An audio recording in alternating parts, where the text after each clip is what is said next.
ፍሬም ይጠፋል ይያለ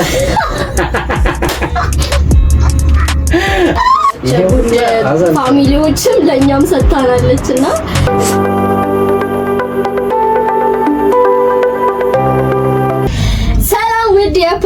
ፖድካስት ተከታታዮቻችን እንደምን ከርማችኋል? እኛ ደህና ነን። ዛሬ በምርጥ ፖድካስት ፕሮግራማችን ከምርጥ ፖድካስቶች አንዱ የሆነው ወቸ ጉዶች ጋር ሄደናል። ዛሬ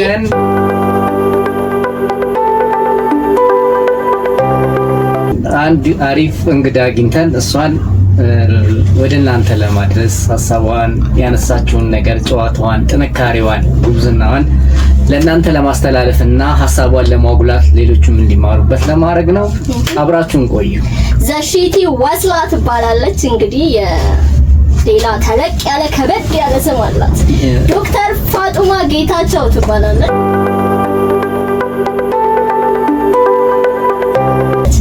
ያው በዶክተርነቷ አትታወቅም ነበር። ቲክቶክ ላይ ነበር የምትታወቀው እና ወቸ ጉዶችም ዶክተር መሆኗን አያውቁም ነበር። እዛው ነው ያወቁትና ዶክተር ነሽ እንዴ ያሏት ነበርና በጣም ፈታ ያለች ሰው፣ አዝናኝ፣ ሳቂታ፣ ግልጽ፣ ተጫዋች የሆነች ሰው ነች።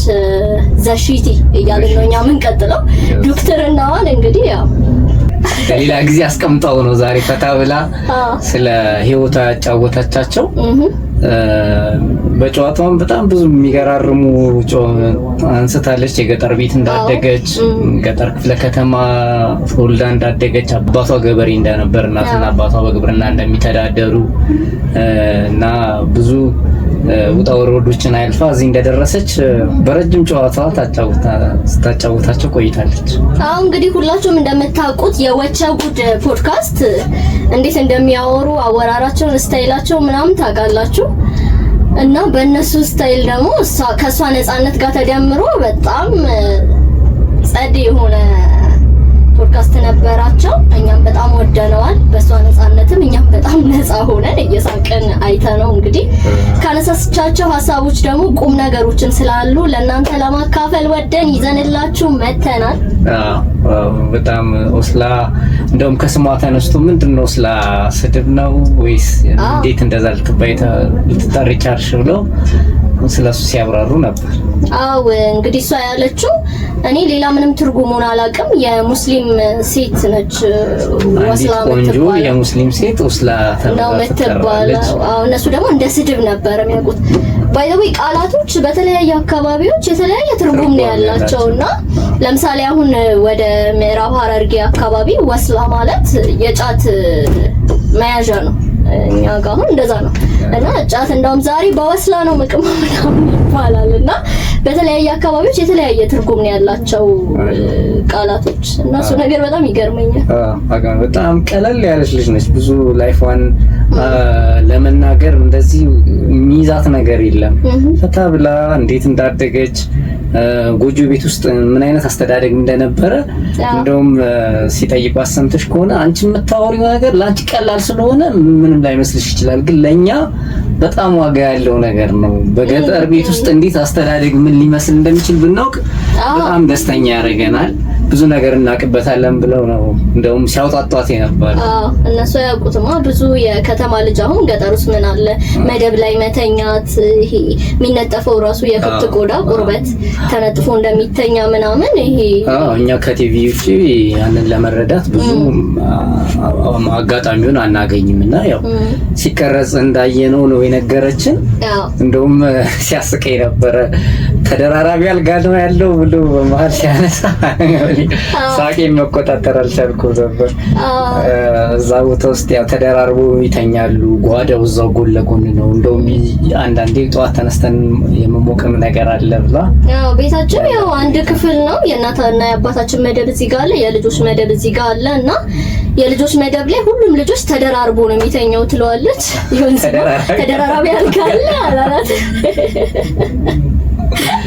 አይ እዚህ የሚመች ብለናል። ግን ያው የሷ ያስረዳችበት ግልጽነቷ ምናምን በጣም ደስ ይላል። በቃ ፊት ለፊት ኢቭን ስቲል እስካሁን ውሃ ስንቀዳ አሁንም ድረስ ወንዝ ሄዳ እንደምትቀዳ ላይፏን ሲምፕል አድርጋ በግልጽ ማስረዳት መቻሏን በጣም ወድጄላታለሁ። ምክንያቱም እኛ ብዙ ጊዜ ያለፍነውን ነገር ላለማስታወስም ሙድራን ምን ሞክረው አይደለም ፈታ ብለን ለመናገርና እሷ ይሄን ነገር ትልቅ ትምህርት ሰጥተናለች ብዬ ነው የማስበው። አዎ ኢትዮጵያውያን ላይ በብዛት የማፈርም ነገር አለ። ያለፍንበት እንዲህ ነች እንዲህ እንባላለን ብለን በግልጽ እንደዚህ የማውራት ነገር ብዙዎቻችን ጋር የለም።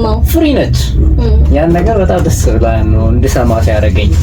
ከልጅነቷ ጀምሮ ብዙ ነገሮችን ያሳለፈችውን ስታወራ ሰራተኛ ከመሆን አንስቶ እንዴት በዶክተር ትምህርቷ ያሳለፈቻቸው ውጣ ውረዶች እንዴት ከባድ እንደነበሩ በጣም በተለይ ደግሞ ኮሮና በመጣ ጊዜ ያሳለፈቻቸው ውጣ ውረዶች በዛም ሰዓት ነው ሰራተኛ የመሆን ልጆች የማስጠናት ብዙ ስራዎችን ሰርታለች። ብዙ ነገሮችን በህይወቷ አሳልፋለች እና የመጀመሪያው ሀሰል የገጠር ልጅ መሆን እኔ የገረመኝ አንዱ ነገር ምን እንደሆነ ታውቃለህ? ፋሚሊዎችህ እዚህ ናቸው። ከዛ አንተ ትምህርት መማር እድሜ ሲደርስ ከፋሚሊ ርቀህ ሌላ ቦታ ነው የምትማረው። አሁን ብዙ ጊዜ ትንሽ የሚታወቀው ቢያንስ 9 10 ወይ 11 ስትገባ አካባቢ ላይ ትምህርት ከሌለ ገጠርም ቢሆን የተሻለ ካንተ ራቅ ያለ ከተማ ሄደህ ትማራለህ ምናምን ነው። የነሱ ግን ምንም ትምህርት ቤት የሚባል የለም ነበር እና እድሜዋ ለትምህርት ሲደርስ ከቤተሰቦቿ ራቅ ብላ ሄዳ ነው ራሷ እያበሰለች ምናምን ቤት ተከራይተውላቸው ቤተሰብ ምናምን። ይሄ ነገር አሁን ብዙዎች ጋር አልተለመደም። ኖሮፍ የከተማ ልጆች ጋር አይታወቅም። ከቤተሰብ ርቀት ትምህርት የምትማር ከሆነ ያው ቤተሰብ ጋር ነው ዩኒቨርሲቲ ካልሆነ ማለት ነው። እና ይሄ ነገር ራሱ በጣም ያጠነክራቸዋል ብዬ አስባለሁ። አዎ ኢቭን እንደውም ከሃይስኩል በኋላ እኮ ምጣዱላ እንደዚህ እንጀራ እየጋገረችውላ እኮ ፎርሙላ ሸምድዳ ሰቅላውላ እና በቃ ብዙ እውቀቷ ላይ ብዙ እንደጨመረች ደረጃዋን እንዳስተካከለ በጣም ማጥናት እንደጀመረች ከዛ በኋላ ጉብዝናዋም እንደጨመረ ትናገራለች። አዎ የትምህርት ፍቅሯ በጣም ደስ ያለችኝ ነገር ነው። ሁሉም ሰው እኔ ትምህርት ሰለቸኝ ደከመኝ ነው የሚለው። ጎበዙም ተማሪ እኔ ብዙ ጊዜ ትምህርትን እኔ አፍቅሮት የሚማር ሰው እኔ አላውቅም። ያው ጎበዝ ስለሆነ ያነባል፣ ግዴታው ስለሆነ ያጠናል፣ ፈተና ይሰራል ምናምን። ግን እሷ ግን በጣም ወደው የትምህርት ፍቅር ተጀመረ ያለችው በቃ ኢቭን ጥናት ቤት ስታወራ ጥናት ቤት ያጠናው ከሆነ ሰው በመስኮት ነው ማናገረው እያለች ነበረ። ለምን አላችሁ? እንደውም ፋጡማ እንዲህ ትላለች ብለው ሙዲ ይዙብኝ ነበረ። የምታነጣኑ ከሆነ ግቡ ካልሆነ ሂዱ አይነት ነገርና በጣም ከትምህርቷ ጋር ጥብቅ ብላ ነበረ። በተለይ ሃይስኩልና የፕሪፓራቶሪ ትምህርት ላይፏን በጣም ወደው እንዳሳለፈች ትናገራለች። ምናልባት ትንሽ ክብደት የነበረው የሕክምናው ነበር፣ በጣም ቻሌንጅ የነበረው ኮሮና መምጣቱ፣ ግሬዶች አለመስተካከል መፈጠሩ ምናምን ብዙ ውጣ ውረድ እንደነበረ ትናገራለች። ከሱ በፊት ግን መጀመሪያ ላይ እኔ እንደውም የገረመችኝ የቱ ጋር እንደሆነ ታውቃለህ? 6ኛ ኤ ክፍል ውይ የሚባልበት አይነት ክፍል ውስጥ ገብታ ይሄ እያቋረጡ እየደገሙ የሚሉበት ትልልቅ ሰዎች ያሉበት ረባሽ ብቻ የሞላበት ከዛ አቬሬጇ ሁላ በጣም ትንሽ ሆኖ ግን እሷ ትንሽ ስለምትሻል አንደኛ የምትወጣበት ክፍል ውስጥ ገብታ ግን ተበላሽታ ዱርዬ ሆና እዛው አለመቅረቷ ትምህርቷን አለመተዋ በዛ ላይ ወላጅ አይቆጣጠራት። ኢማጂን በራሷ ነፃነት የምትኖር ሴት ምናምንና አለመበላሸቷ እዛው አለመቅረቷ ይገርማል። አይተሻታል ግን በጣም አካባቢዋን በጣም አንደርስታንድ የማድረግ ኢቭን ስታወራ ሰምተሻት እንደሆነ ለስራ እንኳን የምትፈልግበት ቦታ ከዓለም የሚያገናኛት ኢንተርኔት ያለበት ገብቶሻል ለመጠቀም ሶሻል ሚዲያ ለማግኘት ምቹ የሆነበት ቦታ መርጣ ሁላ ነበር ስራዋን ለመግባት ስትመርጥ የነበረው እና በጣም አዌር ነች የሚያጋጥማት ነገር ለአባቷ ለእናቷ ያላት ክብር። ኢቭን በጣም የገረመኝ ነገር እኔ ከተማ ልጅ ስለሆንኩ እንደሆነ አላውቅም ኢቭን እስካሁን አባቴን ተማመንበታለሁ አሪፍ ባል ካመጣ አገባለሁ አለች። በሱ ምርጫ ከሆነ ያቃልሚ የሚያጥልኝ እና ዛት ማች እንደዛ አይነት እንትን ካለ በጣም ታያለች። በዚህ ላይ ደግሞ በዛ ላይ ያለች ሀገር ቤትም እያለች ይመጣሉ እንደዚህ ያው ሴት ልጅ ሲኖር ለትዳር ይፈለግ የለ ጠያቂ ይበዛል እና ምናምን አክት አደርጋለሁ እንደ ህፃን ትላለች። በጣም ይገርመኝ አይምሮ ዘመን በቃ ለከለች የሆነ ነገሮችን በጣም ታስተውላለች እና እንደ ልጅ አክት ስታረጊ በቃ ይቺማ አግብቻትም ቢሆን ታደርቀኛለሽ ተወጣኝም ብሎ በዛ ደረጃ አዊር መሆኑ ይገርመኛል። ምክንያቱም ብዙ የገጠር ሴቶች ወይ የማልቀስ ወይ ደግሞ እንዴት አምልጬ ከዚህ ፈርቼ ነው የምወጣው የሚለውን ነገር ነው እንጂ በብልሃት ይህን ነገር ሸጉዷለሁ። ከባድ ነገር በጣም ፖዚቲቭ ነው እና ፖዚቲቭ ነው። በዙሪያ የምታየው ነገር ፖዚቲቭ የሆኑትን ነገሮች ነው የምታየው እንጂ ገበሬ ሆና እዛው አግብታ የቀረች እህት አለቻት። የእሷ ልጅ ለማሳደግ ኢቭን 1 አመት ላግ አድርጋለች ትምህርቷን እና እሷንም አይታ ዘይ መቅረት ሀሳብ እኮ እንትን ሊያደርግባት ይችላል። ግን የመረጠችውን አየህ። ከኮሮና በፊት ተማሪ እያለች ስተወራ ሰምተሻል ከሆነ ልጆችን ማስጠናት ጀምሬ ነበረ ብላ ነበር እና ዩኒቨርሲቲ እያለች ተማሪዎችን እያስጠናቻቸው ውጤታቸው በጣም አሪፍ እየሆነ መጣ እና ወላጆቹ ራሱ ወደዷት እና ያንን ሪዝን ስታወራ ሰምተሻል ከሆነ ሰዓት ነበረኝና ሰፋ አድርጌ በደንብ ነበር ማስጠናቸው ልጆቹና ያንን ሰዓት በደንብ 2 ሰዓት ይመስለኛል የተሰጣት የነበረው እሷ በደንብ አድርጋ ስለምታስጠናቸው ከዛ በላይ ልጆቹ የመያዝና የመከታተሉን እውቀትን የማግኘቱን ነገር ስለጨመሩ ቶሎ ውጤታቸው አሪፍ እየሆነ መጣ። ያን ጊዜ እኮ ምንድነው እሷ ግሬድ ተበላሽቶባት ከዛ 1 አመት ወደ ኋላ እንትን አለች። 1 አመት ወደ ኋላ ተደረገችና ይሄንን አመት በቃ እንትን ታውለች ማለት ነው። የዛን ጊዜ ምንድነው ማድረግ ያለባት? ምንም ስራ የላትም። ዩኒቨርሲቲ ግን አልወጣችም። ያው የሷ ሲኒየሮች ስላሉ ከነሱ ጋር ጆይን አረገች ዶርም ምናምን። ከዛ ያው እሷ በጣም ተጨንቃ እንደውም የመጀመሪያ ጊዜ በቃ ወይኔ ዱዓ ምን ማለት እንደሆነ ራሱ ያወቁት ያኔ ነው ትላለች። በጣም ዱዓ አረግ ነበረ ምናምን አለች እና ወድቃለሁ ብዬ በጣም ተጨንቄ ፈተና ደማምሬ ማርኬ በቃ የመጨረሻውን እንትን እንዲከሰጡኝ አልፋለሁ እንዲከሰጡኝ ወድቃለሁ ብዬ ቤት ሆኜ በቃ ደውሎ ሲነግረኝ ትዝ ይላለችው ኪዳነ ምህረት አለች በቃ ወይኔ አላህ ምናምን በቃ የተደብራለቀ ስሜት ብቻ እንደዚህ የሙስሊምም የኦርቶዶክስም እናቷ ኦርቶዶክስ ነበረች የሆነ ነገር ስላለ እንደ ኖርማል ነው ለሷ ኪዳነ ምህረት ማርያም የሚለውን ነገር ለማዳፕት ለማድረግ አልከበዳት እና ላይፍ ዋላ ኤክስፕረስ ታደርገዋለች።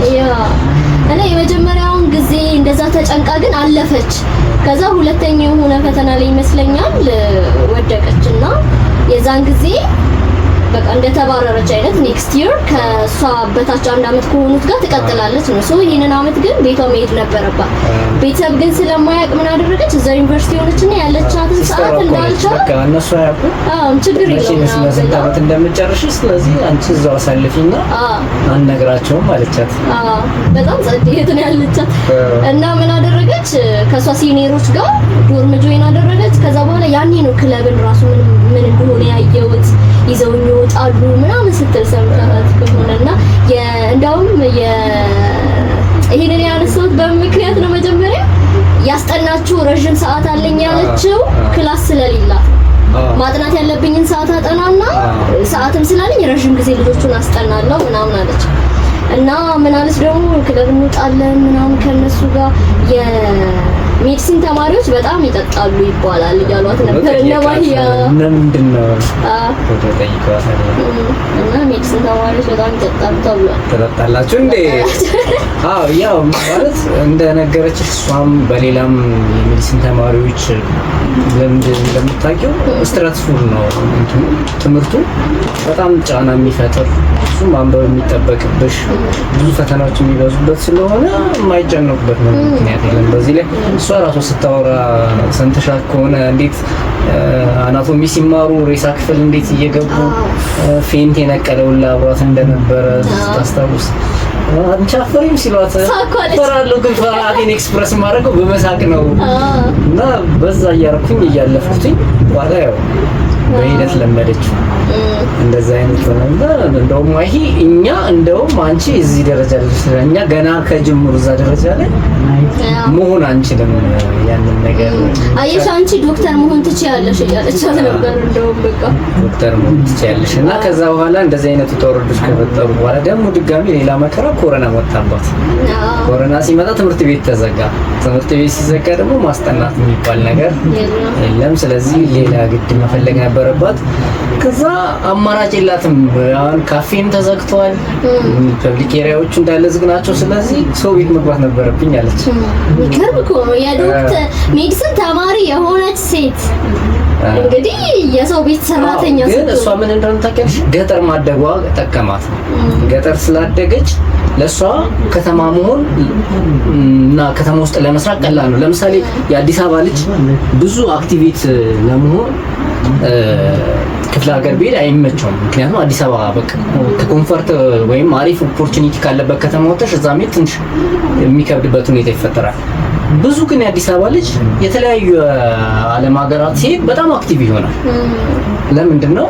በቃ ለዛ ለኢንቫይሮንመንቱ አዲስ መሆኑ እና በፊት ከነበረው ደግሞ የተሻለ ኦፖርቹኒቲ ስታይ እንትን ሞራል የሚባል ነገር አለ። ሞራልሽ ሁላ አክቲቭ ይሆናልና ለሷ እንደዛ ይመስለኛል። ሜንታሊቲዋ እንዳለችው በእርሻ ጉልበት ስራ ምናምን ልም ባለ ገጠር ውስጥ እንዳደገች ስለተናገረች ያ ነገር አሁን እዚህ ስትመጣ እንደውም ኮንዶሚኒየም ነበር መሰለኝ አይደል? አንደኛው አዲስ አበባ አንድ ወር ኦልሞስት ጠቅላላ 6 ወር እንደሰራ ተናገራለች። እና ባይ ዘ ዌይ እንትን ብላለች እሷ አሁን የገጠር ልጅ ብትሆንም ግን በዙሪያ ያሉ ሰዎች ናቸው የጉልበት ስራ የሚሰሩት እንጂ እሷ እንደው ስትናገር እኔ እጅ ሁላ ተበላሸ ምናምን በቃ እናት አባቷ ቤት ሆና የተወሰነ ነገር ብትሰራ ነው። ምክንያቱም እሷ ጎበዝ ተማሪ ነች፣ ትምህርቷ ላይ ነው ፎከስ የምታደርገው ምናምን። ያን ያህል እንደ ገጠር ልጅ ፈግታ ምናምን ያደገች ሰው አይደለም። ግን ወደዛ ከመመለሱ ይሄኛው ለሷ የሚቀላት ነው ታያት አይመስልሽም? አንደኛ ያው የትምህርቱም ሁኔታ እንዳለ እንደዛ ነው። እና ሁለተኛ እኔ እንትን በጣም ቅንነቷን ለማውራት የፈለኩት እንዴት ነው ለልጆቹ በቃ ስፔስ ሰጣ ጊዜ ሰጣ በደንብ ማስተማሯ ዴዲኬሽን። ከዛ በኋላ ደግሞ ምን ተገረምኩባት ከገባሽ በኋላ እንደውም ሰምተሽ ከሆነ እንዴት ነው የሰራተኛ ባክግራውንድ እስቲ ከሰራተኛ አንፃር እኛ ማን ብዙ ሰው ሰምቶት አያውቅም። ማንንም ሰው ሰራተኛ ቁጭ ብሎ ጠይቆ ያውቃል? ማንም ሰራተኛ ህይወት እንዴት ነው ብሎ እኮ እኛ ጠይቀናል። አረብ ሀገር የመጣች ሴት ጠይቀን ልንጠይቅ እንችላለን። እንዴት ነው የአረብ ሴቶች እንዴት ነው? እኛ ሀገር ሰራተኛ ቁጭ ያለን አጠይቀን እና ማሂ በጣም አደነኳት። እዛ ላይ እስቲ በቃ የእናንተ ሀስል ምንድነው በእናንተ ጀርባ ያለው? እና እዛ ላይ መለሳችሁ መልስ ነው። እኔ እሷን የሆነ ቀናነቷን ያየሁበት እንትን ነች። ይሄ አሁን አንቺ አንዳንድ ሰው እንዲናገሩት አይፈልግም አይደል? አሁን አሰሪ ብትሆኛ አንቺ ያን ስትናገሪያት ደስ የማይላት ሰራተኛ ትኖራለች። እሷ ደግሞ በተቃራኒ ነው የገለጸችው። የሆነ ጥፋት ማጥፍቼ በቃ የሆነ በሽሙጥ ምናምን አይ ነችስ እናንተ አይነት ነገር ብሎ ሲያሙኝ እናደዳለሁ አለች።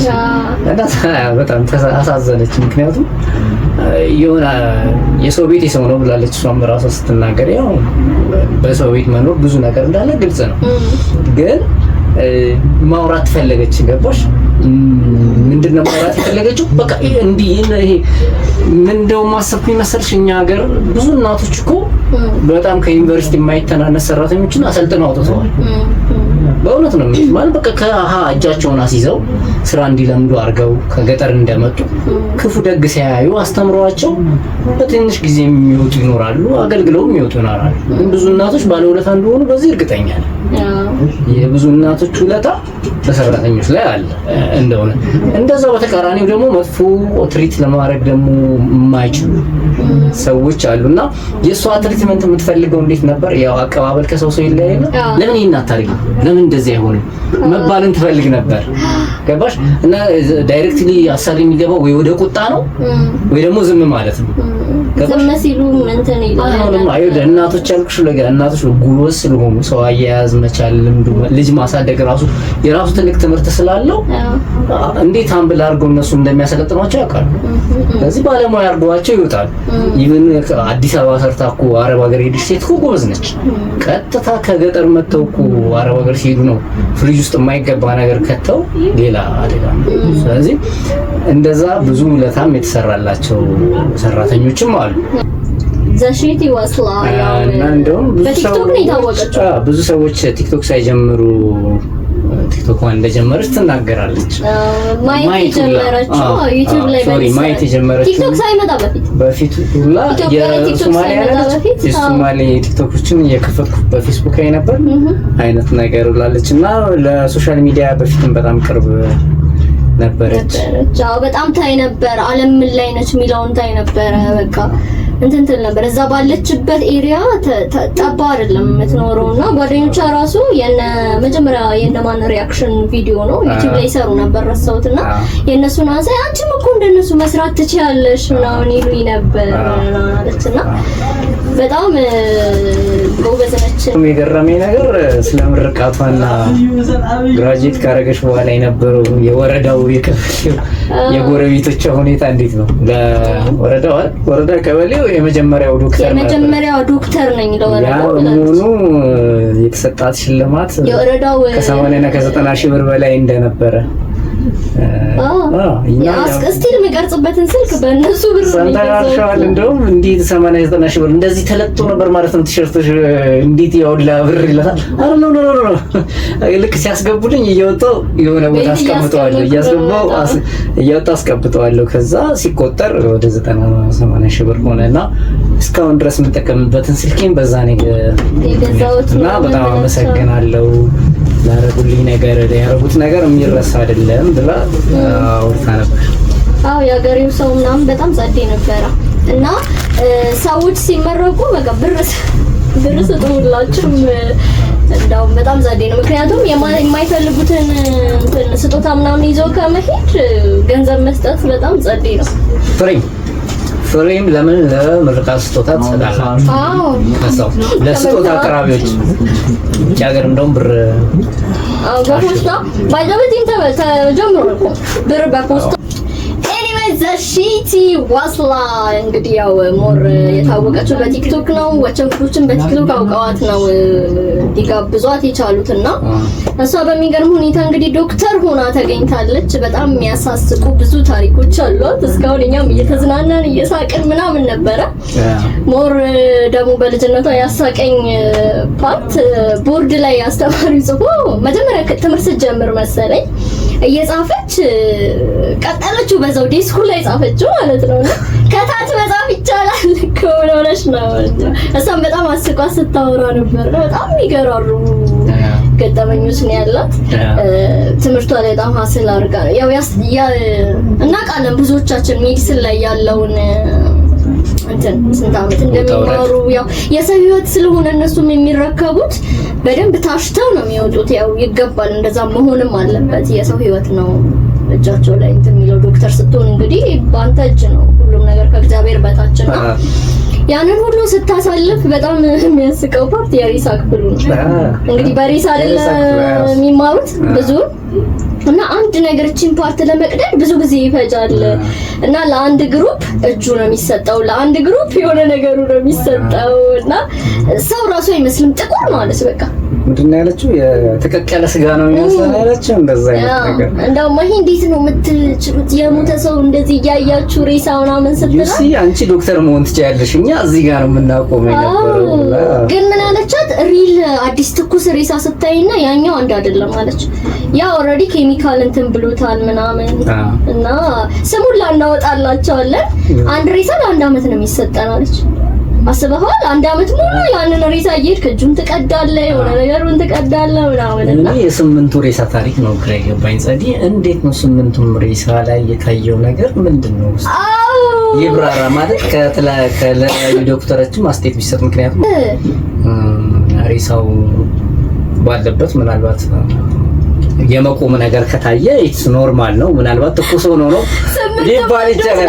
ስምንቱም ወንዶች ናቸውና ስንገባ ያጋጥምቻል። ምን አይነት የሕክምና ስህተት ነው? የተፈጥሮ ሂደት ነው? እንደውም እነሱ ራሱ ምናልባት በቃ ሲሞት ይቆማል ማለት ነው ወንድ ልጅ ያሏት ነበርና በጣም አስቂኝ ነው እንዴ! ኧረ ዶክተር ተስፋዬ ታልይ ያለ ፍሬ ይጠፋል እንዴ? ከእንቅልፍ ስትነሳ ፍሬ ይጠፋል። ይሄም አዲስ ግኝት ነው። እስቲ እንግዲህ ዶክተሮች ማብራሪያ ያደርጋሉ። አዎ በላሱ ተነጋሩን በደንብ ማወቅ እንፈልጋለን።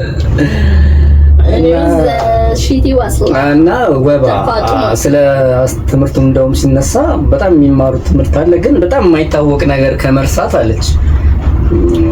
ወባን መርሳት በጣም ሪስኪ ነው፣ ያስቆጣሻል። ምክንያቱም በቃ ናውን የሆነ ታይፈስ፣ ታይፎይድ እነዚህን የመሳሰሉ ህመሞችን መርሳት ሕክምና ላይ በጣም ከባድ ነገር ነው። ምክንያቱም አካሚ ሆነሽ ወደ ስራ ዓለም ስትገቢ በተደጋጋሚ የሚመጡት እነዚህ ኮመን የሆኑ በሽታዎች ናቸው ብላ እንደውም ስታወራ ነበርና ይሄ ታይፎይድ ታይፈስ እያለ እንደውም እያወሩ ነበር።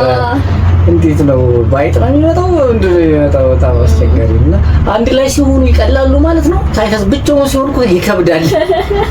ምንድነው የሚያገናኛቸው ነገር ነው እያላት ነበር ቢኪማ። እንደውም ስለ ሕክምና ከኔ የተሻሉ ዶክተሮች አሉ።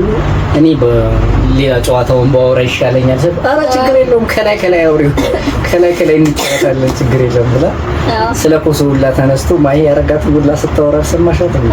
ጥሬ ስጋ በልቼ የኮሶ መድኃኒት ውጪ ጥሬ ስጋ ከበላው በኋላ ከዛ ያጋጠመኝ ነገር በጣም ከባድ ነበር። የኮሶ መድኃኒት በጣም ከባድ ነው አይደል? ያልወጣብኝ በጣም ከባድ አገላለጽ አይለች በብዙ አይነት ቦታ ብዙ ወጣና ከባድ ነው የኮሶ መድኃኒቱ። እንግዲህ ለአንዳንድ ሰው ይከብዳል። ብቻ ዶክተር መሆን በጣም የራሱ ፈተና አለው እና እንደውም ባለቤትሽ በምን ሙያ በኩል ቢሆን ነው ዶክተር ቢሆን ነው የምትፈልጊው? ይችላል ደረሰበት እንዳይደርስ አልፈልግም ለምን ይባላል እንዴ? ቢያንስ እኮ እሷ የማታውቀው እሱ የሚያውቀው ነገር መሀል ላይ ሊኖር ይገባል። እና በሕክምና ዙሪያ እኔ እንደውም በደንብ ያወቁት ሐኪሞች እንዴት እንደሚማሩ ምናምን ራሱ ያደሺ ደምሴ ቀርባ ነበር። እነሱ በቲክታክ ያደሺ ደምሴ ብዙ ሰው ያውቃታል ብዬ አስባለሁ። እና በደንብ እሷ እንደውም ገልጸዋለች እንዴት እንደሚያልፉ። ሁሉ ብቻ ከባድ ነው ዶክተር መሆን ከባድ ነው። ትምህርቱም ከባድ ነው። ከዛ በኋላ ተምረህ ስትጨርስም ብዙ ጓደኞች አሉ ባይዘው የአእምሮ ህሙማን እስከመሆን ድረስ ይደርሱ ማለት በጣም ጎበዝ ተማሪዎች ነበሩ። አእምሮ ምናምን ሁለተኛ በቃ አስተማሪዎቹ ራሱ ትሪት የሚያደርጉበት መንገድ የጤነኛነት አይደለም። በቃ በጣም ጫና ያሳድሩብሻል። ኢቭን የመናገር ሁላ ነገር አለ። መጥፎ ነገሮችን የመናገር ነገር አለና ያ ነገር ሁላ በጣም ይረብሽሻል ምናምን ብለው አውርቶ ነበርና ያው ታወቀ።